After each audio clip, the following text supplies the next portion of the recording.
नमस्कार। चलिए, आज इतिहास के पन्नों को पलटते हैं और एक ऐसे सफर पर निकलते हैं जो सच में किसी महाकाव्य से कम नहीं है। आज हम बस्तर दशहरा रथ यात्रा को गहराई से समझने वाले हैं।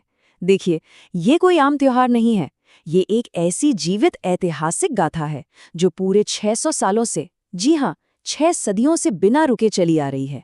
एक ऐसी परंपरा जिसने समय के थपेड़े सहे लेकिन अपनी भव्यता कभी कम नहीं होने दी। तो चलिए इस पूरी यात्रा को समझते हैं कि कैसे एक प्राचीन संकल्प ने आज के इस विशाल उत्सव का रूप ले लिया। इस कहानी की गहराई को महसूस करने के लिए हमें समय में थोड़ा पीछे जाना होगा, करीब 600 साल पहले।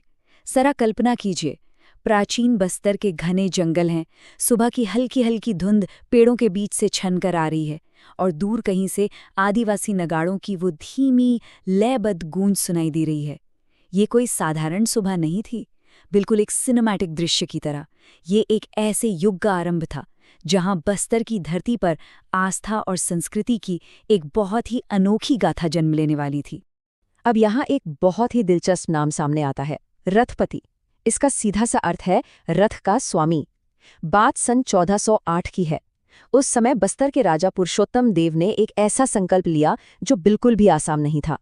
उन्होंने अपने सैनिकों और घोड़ों के साथ बस्तर के खतरनाक जंगलों और उफनती नदियों को पार करते हुए सीधे पुरी के जगन्नाथ मंदिर तक का सफर तय किया। जब वे पुरी पहुंचे और प्रभु जगन्नाथ को अमूल्य भेंट चढ़ाई तो उनकी इस अपार भक्ति को देखकर मंदिर ने उन्हें रथपति की सर्वोच्च उपाधि से सम्मानित किया। ये सिर्फ एक नाम नहीं था, बल्कि बस्तर के इतिहास का सबसे बड़ा टर्निंग पॉइंट था। और आप जानते हैं, इस उपाधि के साथ जो उपहार उन्हें मिला वो वाकई हैरान कर देने वाला था। ये नंबर देखिए, 16। ये कोई मामूली संख्या नहीं है। पुरी के मंदिर से राजा को भेंट के रूप में एक विशाल लकड़ी का रथ मिला जिसमें पूरे 16 भारी भरकम पहिए लगे हुए थे। अब ये 16 पहियों वाला रथ केवल एक भौतिक उपहार तो था नहीं, ये असल में बस्तर में अपनी खुद की रथ यात्रा आयोजित करने की आधिकारिक अनुमति थी और सीधे प्रभु का आशीर्वाद भी। अब इस कहानी में एक और जादुई नंबर जुड़ता है, 360। जाहिर है, इतने विशाल रथ को अकेले तो लाया नहीं जा सकता था, तो रथ के साथ साथ पुरी से 360 आरण्यक ब्राह्मण परिवारों का एक बहुत बड़ा समूह भी बस्तर की ओर चल पड़ा। जरा सोचिए इस सांस्कृतिक प्रवास के बारे में। ये 360 परिवार अपनी बैलगाड़ियों पर और मीलों का सफर पैदल तय करते हुए सिर्फ प्रभु जगन्नाथ की सेवा के उद्देश्य से अपना घर छोड़कर बस्तर के लिए निकल पड़े थे। तो सवाल ये है कि बाहर से आए ये परिवार वहां जाकर कैसे बसे। यहाँ दो अलग अलग संस्कृतियों का एक बहुत ही खूबसूरत मिलन देखने को मिलता है। जब ये ब्राह्मण परिवार बैलगाड़ियों और पैदल चलकर बस्तर पहुंचे तो वहां के स्थानीय आदिवासियों ने उनका बेहद गर्मजोशी से स्वागत किया। कोई भेदभाव नहीं, वे लोग वहीं की मिट्टी में रच बस गए, वहीं खेती की, मंदिरों में पूरे मन से अनुष्ठान किए और देखते ही देखते वे इस महान रथ यात्रा की सबसे मजबूत रीढ़ बन गए। प्यार और सहयोग से कैसे एक बाहरी परंपरा वहां की अपनी आत्मा बन गई, ये उसका सबसे बेहतरीन उदाहरण है। अगर हम इस पूरे ऐतिहासिक सफर की टाइमलाइन पर नजर डालें तो चीजें बहुत तेजी से आगे बढ़ी। 1408 में राजा पुरुषोत्तम देव की पूरी यात्रा हुई और कमाल की बात देखिए कि सिर्फ 2 साल बाद यानी 1410 में वहां पहली रथ यात्रा का आयोजन भी हो गया। फिर ये परंपरा लगातार आगे बढ़ती रही और आखिरकार 1775 में जब जगदलपुर को बस्तर की स्थायी राजधानी बनाया गया, तब जाकर इस रथ यात्रा को अपना हमेशा का ठिकाना मिला।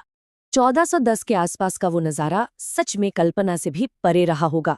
जब प्राचीन बस्तर में पहली गोंचा रथ यात्रा शुरू हुई तो हजारों की संख्या में श्रद्धालु उमड़ पड़े थे। ढोल नगाड़ों की तेज आवाज और उनके बीच हजारों समर्पित हाथों का उस विशाल रथ की रस्सियों को एक साथ खींचना, वो केवल एक लकड़ी के रथ को नहीं खींच रहे थे। सच कहूं तो वे एक ऐसे इतिहास को गति दे रहे थे जिसे आने वाली कई सदियों तक रुकना नहीं था। यहाँ एक बहुत ही दिलचस्प फैक्ट है, ये उत्सव शुरुआत से ही किसी एक जगह पर नहीं मनाया जाता था। जी हाँ, ये रथ यात्रा शुरुआत में घुमंतू थी। जैसे जैसे बस्तर रियासत की राजधानी बदलती गई, रथ यात्रा का स्थान भी बदलता रहा। सबसे पहले ये मधोता में हुई, फिर वहां से बस्तर गांव गई और फाइनली 1775 में जब जगदलपुर की स्थापना हुई, तब जाकर ये विशाल उत्सव वहां के राजमहल और सड़कों पर स्थायी रूप से बस गया। अब देखिए, समय के साथ कुछ प्रैक्टिकल बदलाव भी तो करने पड़ते हैं ना। वो जो मूल रथ था उसमें 16 पहिए थे। अब इतने विशाल और भारी रथ को कच्ची सड़कों पर खींचना सच में बहुत मुश्किल काम था। तो परंपरा को टूटने से बचाने के लिए एक समझदारी भरा कदम उठाया गया। रथ के पहियों की संख्या धीरे धीरे कम की गई। 16 से 12 हुए, फिर 12 से 8 और अंत में 4 पहियों वाले रथ बनने लगे। ये हमें दिखाता है कि कैसे एक प्राचीन परंपरा खुद को समय की जरूरत के हिसाब से ढाल लेती है। और पहियों को कम करने का यही ऐतिहासिक बदलाव आज हमें दो बहुत ही प्रमुख रथों के रूप में दिखाई देता है। पहला है फूल रथ। ये 4 पहियों वाला एक बेहद खूबसूरत रथ है जिसे पूरी तरह से ताजे फूलों से सजाया जाता है। और दूसरा है विजय रथ, जो 8 पहियों वाला एक बहुत ही विशाल और भव्य रथ है। ये राजा की जीत और रियासत के गौरव का प्रतीक है। पहियों की ये संख्या असल में उसी प्राचीन यांत्रिक बदलाव का नतीजा है जो पुराने समय की भव्यता को आज की व्यावहारिकता के साथ एकदम परफेक्ट तरीके से बैलेंस करती है। आज अगर आप आधुनिक जगदलपुर जाएंगे तो हर साल होने वाले इस उत्सव में आपको देश दुनिया के हजारों श्रद्धालु दिख जाएंगे। और यकीन मानिए, सबसे अद्भुत नज़ारा तो रात की शोभा यात्रा का होता है। जब ये रथ यात्रा मशालों और दीपों की रोशनी में जगमगा उठती है तो वो सिर्फ एक त्योहार नहीं लगता, वो एक ऐसा जीवंत स्मारक लगता है जहाँ इतिहास, आस्था और संस्कृति आज भी सांस ले रहे हैं। वो जलती हुई मशालें असल में 600 साल पुरानी उस लौ को दिखाती हैं जिसे कभी बुझने नहीं दिया गया। ये पूरा सफर हमें एक बहुत ही गहरे विचार पर लाकर खड़ा कर देता है। कहा जाता है, बस्तर दशहरा जहां इतिहास आज भी चलता है। इन शब्दों में सच में बहुत ताकत है। जगदलपुर की सड़कों पर उस रथ को आगे बढ़ते देखना महज कुछ लकड़ी के पहियों को देखना नहीं है, बल्कि वो एक टाइम मशीन की तरह है।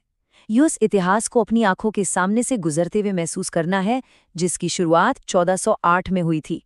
तो इस शानदार ऐतिहासिक सफर के अंत में एक बड़ा ही विचारोत्तेजक सवाल हमारे सामने आता है। आज की इस तेजी से बदलती, तकनीक से भरी दुनिया में आने वाली नई पीढ़ियां इस 600 साल पुरानी विरासत के इन भारी पहियों को कैसे संभालेंगी? क्या आस्था और इतिहास का ये पहिया भविष्य में भी ऐसे ही बिना रुके चलता रहेगा? यह एक ऐसा सवाल है जो हमें इस महान परंपरा के भविष्य के बारे में गहराई से सोचने पर मजबूर कर देता है।